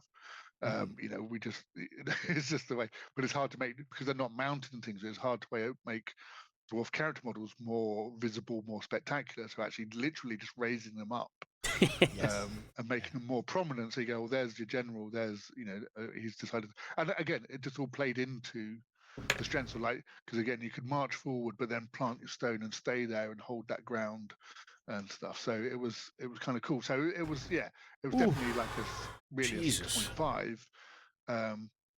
But and again, Pete did some very good stuff with the rune system and just making some more efficiencies or tweaking down one or two things that helped, with shooting and stuff like that. So overall, yeah, it was just like kind of taking the ideas that I'd had and then getting somebody who's a little bit crunchier than I am to go through that and change some of the numbers and just really make it tick, which Pete was really good at. And again on the background side, not really needing to do too much, just like polish the presentation really of what was already there, which is what I've done with the previous book. Really, there wasn't. That was one with a lot of the 6th edition book. A lot of the text, and particularly like that, we had these little box outs from like this grumbling old Longbeard. I can't remember his name now, but a lot of those were written by Space McQuirk, and he really got into the character of this guy. So again, one of the things we wanted to do was, although unlike 40k, which had gone very away from Word of God, like in Warhammer, we still wanted to make sure we had some of that history and geography, and there was just a good overview. But then have some space of the armies, the races telling their own story, and it was a bit of a mix there. So actually having the dwarf talking about being a dwarf and getting that voice in there, and again, Pete was good at, he really got that and continued that in the next edition of the book. Yeah, that makes a lot of sense. I mean, as someone who's played all of those editions one way or another, they do feel like a nice slow progression that reflects the edition, I suppose. A few more special characters in 7th, the removal maybe of the alternative army list like the Expeditionary Force and the Slayers and things like, which interesting enough are coming back by the looks of things in the old world. But was that a difficult decision to kind of remove those flavorful army things, or was it just a case of you had to do it to match the new edition? Really, I think that was the thing. Yeah, there was more of a thing again across. We'd been doing lots of stuff in White Dwarf with Old Weirdies in Cannabulum and Warhammer Arcana. I can't remember now. Whatever our equivalent of Index, no, Incalabulum was the equivalent of Index of Styes, the equivalent of Chapter Approved, Warhammer Chronicles, that was it. Right, yeah. We'd been doing, and there'd been doing quite a few variant army lists, but actually there was a sense at the time there was a bit too much army list proliferation, and particularly with stuff that was just, and again, not necessarily in the books, but within White Dwarf, stuff was getting a little bit too out there and not focusing on the miniatures enough, and too much like converting an entire army kind of stuff. So that was kind of like the policy coming down to us of like, let's just focus on an army and an army list. But also we obviously we had Storm of Chaos, and we had the Slayer army, which was so it was a case of like, if we're going to do variants, just rather than doing this little appendix thing, let's kind of do them properly, find a place for them, that kind of thing. Which, it was kind of just a more overall decision, I think, and it meant we could just, rather than trying to, because they had this kind of weird state of like being in the book and like, but were they, were they as tested as the main list and that kind of stuff and things like that? So it was like, no, let's just. Here's an army list. It keeps it simple. Here's another official army list, either in White Dwarf or another book, but actually focus really on the strongest imagery and stuff that again is based off miniatures of like I say, that's one of the, again, interestingly, in the fullness of time, we've seen, with AOS like focusing on the Slayer imagery, as obviously that's one of the most Warhammer dwarf images there is, which is like the least traditional, and actually, but that, even going back to, it kind of springs off like, the cover of the Warhammer Fantasy role play with the punk dwarf there and stuff is kind of like Proto Slayer, obviously, and things like that. And then obviously Age of Sigmar's focused in on very specific bits of more Warhammery bits of dwarfs and turn them into an entire army. I've got one, in fact, but for me, it's the blend. I think, Yes, makes it's sense. like, these guys are the crazy berserker types within the scope of the entire army. But well, I think their characters stronger when they are different from the norm. When they become the norm, they're still great, but they maybe lose some of that special. No, absolutely, and we got to play around with that a bit with Storm of Chaos and the various armies in there with the Slayer army and because again, it was just it's miniatures. It's like, holy shit, these take forever, and they're not even done. People like collected Slayers, and it's an excuse to do just like in terms of sales, is a nice Slayer box. Holy shit, man. What would have been wonderful is if we'd been able to get plastic Slayers at that point. That would have been, that Yeah, would have been the really plastic Slayers that's would what be would amazing. happen these days with the resources they've got these days. Would have been like, which they ended up doing an entire Slayer on. But that we didn't quite have those resources at the time. Everything was like extra metal, really. But we might never have had the Goblin Hewer then if you had to choose plastics, you see. So we would have missed out. Yeah, that's true. Yeah, the Goblin Hewer. Yeah, exactly. I love that. Again, it's just like, because it was trying to find, because they've got plenty of, Dwarfs not short of war engines and stuff. So it's like, well, how do you do something that's slightly different to an organ gun, slightly different to a stone throw? What's the thing? It's like, well, actually, just something that chucks loads of axes, just as an image, but also like more of a machine gunny type things for taking out lots of weaker stuff. Which was something that the Slayer army wasn't so good at, because obviously Slayers are good at taking down tough stuff, but actually get bogged down hewing down goblins. So that was part of that as well, of just like, as part of an overall army design. But actually, dragging Malachi McKayson across from the Gotrek series and stuff again and bedding that in was really fun. Absolutely. And what crazy adventures. We never got around to doing our Dwarf dirigible, Dwarf airship. Oh, yes. We wanted it so much. And Tim Adcock, the sculptor, was well up for it as well. We wanted to, obviously in the fullness of time, we have an entire army of floating dwarfs now. Yes. Dwardin. So, no idea goes unpunished eventually. And like I say, all good. I love it actually to see that some of those ideas have finally borne fruit in one way or another that we weren't able to get around. I suspect there'll be I'm surprised we haven't got an entire dragon-mounted high-elf army yet, but that was another wish list. We have armies of giants now, so we do. Beautiful models as well. Yeah, so we move slightly away from the rules side of things, and this is skipping ahead a little bit of your first kind of bits of fiction, your main released fiction, but I feel this has got a kind of a foot in both camps, and we look at Grudge Law, which I think was out 2008. This is a Black Library publication. I think it might have been before. This is a great book. Might have been before. Was it 2008? It's so full of flavor. Character. No. It may well be, because like I say that stuff blurs in, because that's like, obviously I was still working Black Library through leaving the studio and stuff like that kind of, and I was working on Malekith at the time, so maybe Grudge Law was just before that, or obviously, and it's working on the thing before it comes out a year later or whatever. But yeah, I mean, Grudge Law was a labour of love for both me and Nick Kime, because again, Nick Kime, so he was editor at Black Library at the time for a long time, and was a big fan of the dwarfs, and obviously has written some dwarf novels himself. And it was like, how do we present like a non-definitive, definitive history of the dwarfs, really, in the mold of sort of like the Liber Chaotica and stuff that was very popular at the time, and just going to town on it, really. And actually, one of the nicest things about the Grudge Law, because there's an expanded lexicon in there, and an expanded section on the dwarf language, which we got Rick to write, because he had done the original dwarf language stuff in the 4th edition book. So it was like, hey Rick, and actually he's like, well, there's a bunch of stuff that I'd kind of come up, him and Nigel had come up with, that hadn't gotten into the 4th edition book. So we're like, cool. And then obviously there's a bunch of words we'd invented and stuff along the way that we added into the lexicon, and then create some roots for them and stuff like that. So that's one of, and actually I know that, so David Geimer, who's one of the Black Library authors now, and writes a lot of the Gotrek stuff and dwarf related stuff, is always going back to that lexicon and creating proper constructing dwarf language from it for use in the books and stuff. And it's like, it's probably the only example in any of the Warhammer universes of an actual properly constructed language, because Rick actually thought about it. As much as there's all the comedy like Curry, and it's called Kazi Lid and all that kind of stuff, which is just like, it's just very typical Warhammer, of like, on the level it's just totally works, and it's a proper language, and on the other level it's just full of gags and stuff as well, which is why I love it.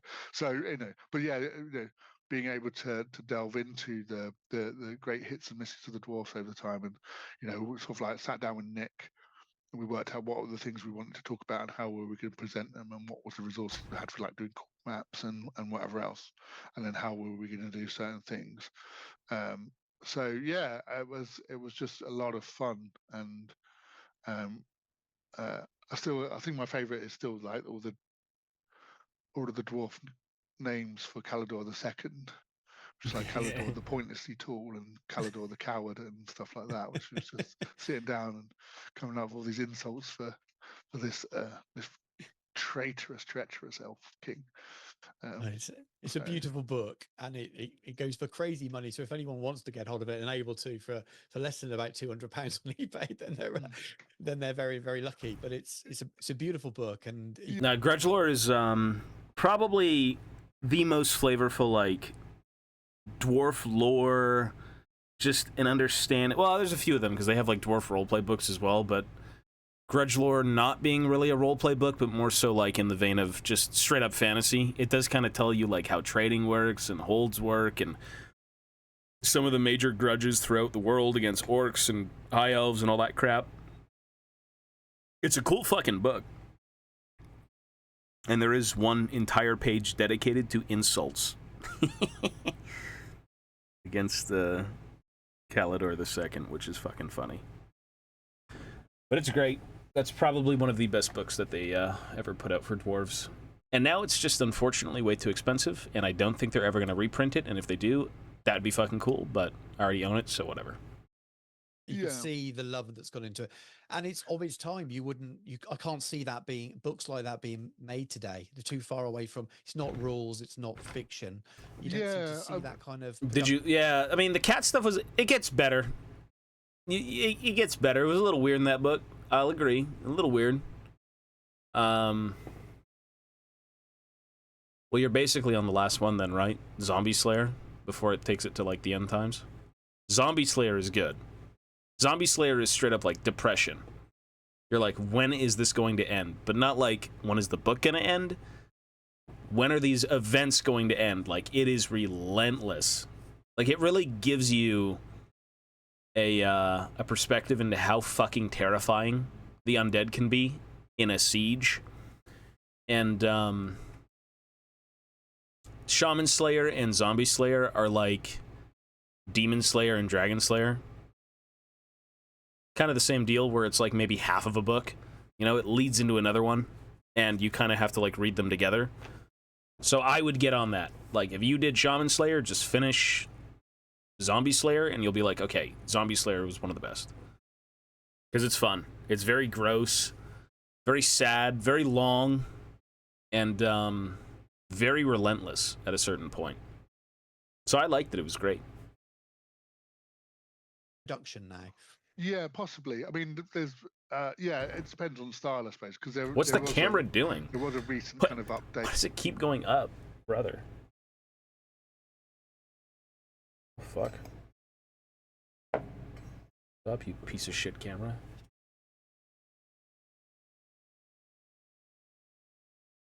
I don't know why it's doing this. It's sentient. Sentient camera.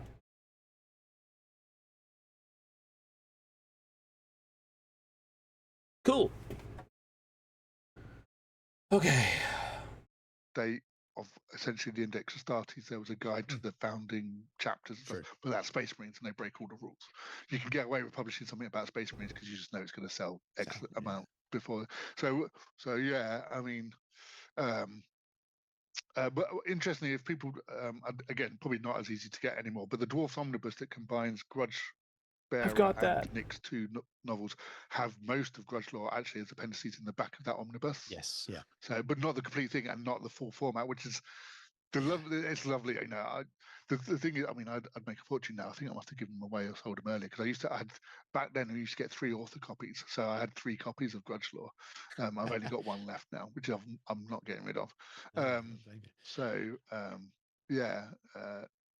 But yeah, the large format is definitely the way to view it. No, you just finish it.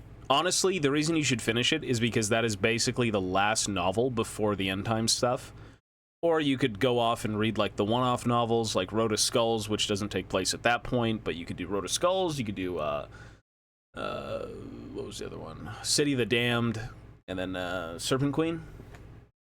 Those don't really fall anywhere in after Zombie Slayer. Zombie Slayer kind of just like, outside of short stories, goes into Kinslayer and then Slayer. You're basically done.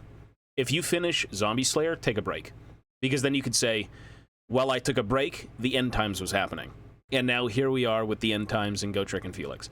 Although also, the problem with reading Kinslayer is that if you don't have a gist of like what the end times is offering, you won't really understand the beginning of the book, because it really just jumps into it. It's like the end times. This has happened. This has happened, and it's like, well, if you don't know that stuff, what the fuck is that? So you don't have to read the last two. You don't have to finish them. There's so many end times books, I believe, and like I don't even own them. I own like maybe 2 or something, and God knows the last time I looked into the end times. So yeah, that's what I would do. As it were. Yeah, lovely things, and along with all the other sort of uniform guides that came out around that sort of more around that period, are lovely things to get hold of. And I stupidly got rid of a few of those things over the years, and thinking I wouldn't want them, and very much regret it now. Yeah, I keep meaning to, you know, I've got Yeah, a box you'll be good. of like, you know, the uplifting primer and the witch hunter's handbook and all various other things, and Liber Necris and a few of those that was like I made space on the shelf a while ago, and I've still not quite got around to putting them on eBay, but yeah, at some point they'll you'll do quite well, I think. yeah. So if we move into fiction, then it feels like a good way to do it. And I've got them in what I think is release order, but we can sort of just talk about them all together in some ways. You've had Ancestral Honor, which is a short, and then you have Yes. Oh yeah, I love that story. I love writing that. Great little story. Grimly, very familiar-ish name there. And then we've got Grudge Bearer, which is a full-length The novel. pillow novel. It's part of the Dwarfs omnibus you can get now with Nick Kimes books. And then you've got the Doom of Dragonback as well, which has now been added to the big omnibus, the Masters of Stone and Steel, I think is the latest publication way. And I absolutely love that story. We talked about that a little bit before we started recording, and I won't get into the detail of it because that may be another time. But when were you approached to first start writing the fiction? Sort of talk us through the journey with that. Well, I mean, I was in that fortunate position that when Games Workshop was setting up Black Library, I was like sitting 3 desks across from Andy Jones, who was setting up Black Library and brought back Mark Gaskell in to set it up as editor and stuff like that. So actually talking about Dwarfs, funnily enough, this kind of does loop round. So they were setting up this fiction imprint, and they started with Inferno magazine, which was a bi-monthly collection of like short comic strips and short stories. And obviously, I'd worked with Andy quite a bit on Warhammer Quest, and by this point, I suppose I was known for my work on the background and being able to write, sort of like the background pieces and things like that, and the storytelling side of stuff. So Andy had said, "Well, we're doing this. Do you want to have a try at writing a short story?" And it's like, okay, I'd never written any like pure prose of that length before or anything like that. So I decided to write something that was like, I knew quite well in theory. Didn't have to come up too much plot. So I wrote Birth of a Legend, which is basically the story of how Sigmar got his hammer.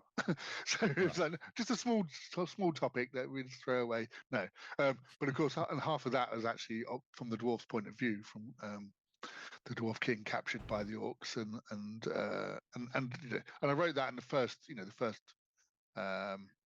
first draft of that came back covered in red pen and all the rest of it, but was solid enough that they decided it was worth a redraft. And I look back at it and there's clunky bits and stuff like that, but it's pretty solid.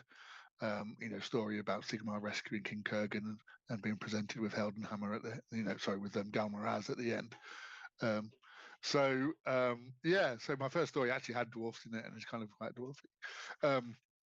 And so from there, I was writing short stories, quite a lot of. To be fair, I think at that stage, I was writing more Warhammer short stories than 40k ones. Although my first novel was actually Last Chances. So then when it came round to do want to write a Warhammer novel, it was like, yeah, cool. And it was just like, yeah, I'll write about dwarfs. It's like, I'll write a dwarf story. And I had an idea right from the start. And the thing I wanted to get across was the longevity of dwarfs and their thinking and grudges. What is what, and how that's different from this human. I've always, like with the dwarfs and when I did the Eldar novels and stuff as well, it's all about trying to get into their heads but also just literally their viewpoint of the way the world works around them, and seeing humans in some ways through their eyes and stuff. So the breaking it down into the various grudges against people allowed me to have, like, well, there's a fight against Skaven, and there's a fight against orcs, and there's a fight against humans or whatever. And the idea that the time of the character progresses differently to what the humans perceive as, and so knowledge in age, but it covers for humans, it covers several centuries, but it's just a lifetime for the dwarfs, and his rise and the responsibilities, and basically, the story is he takes over and essentially inherits the grudges. And what's he going to do with it? It's like, is he going to be known for settling grudges? How many more is he going to build up? And part of it is a build up to Storm of Chaos at that point, before I remember. Yes, yeah. It's been a long while since I wrote it and read it, but I remember most of it, I think. So yeah, it was kind of like, it was an excuse to be a bit of a dwarf travelogue as well, but being bedded in dwarf society, not a story about dwarfs, but a story, really with dwarfs. Yes. And that's what I wanted to get across. So they come back, and actually the grudge isn't like, the grudge isn't against this human, it's against their grandson or whatever, because that human's been long dead. But it's like, well, the family inherits the grudge, even though if they don't know about it, and all that kind of stuff. And yeah, and we did the same with grudge law. Again, it was that thing of what's it really. We go on about grudges a lot, but it's one of those things that, like, really binds. It's like, it's law. It's with LAW law and all the rest of it. And it's one of those things that is very. We wanted to make sure, like, Warhammer Dwarfs. It's not just like a vendetta. It's not just like an IOU. It's like, this is so embedded, the grudge and their record keeping, and that the weight of it. And like I say, I always loved the idea that Pete came up with, of the reckoners, and then basically they could buy grudges, and they would then or they were kind of traded in grudges and stuff. But the idea that the dwarves believed that they might go to the afterlife of grudges with them hanging around their necks on stone, if they weren't resolved, and added that little layer to it. But how it drives their society, that's kind of the idea. It's as much as we think about them as being like avaricious and gold hoarding and various other things, actually that tradition and the grudges is actually one of the big wheels of their culture, and it's quite uniquely Warhammery. Yeah, I think so.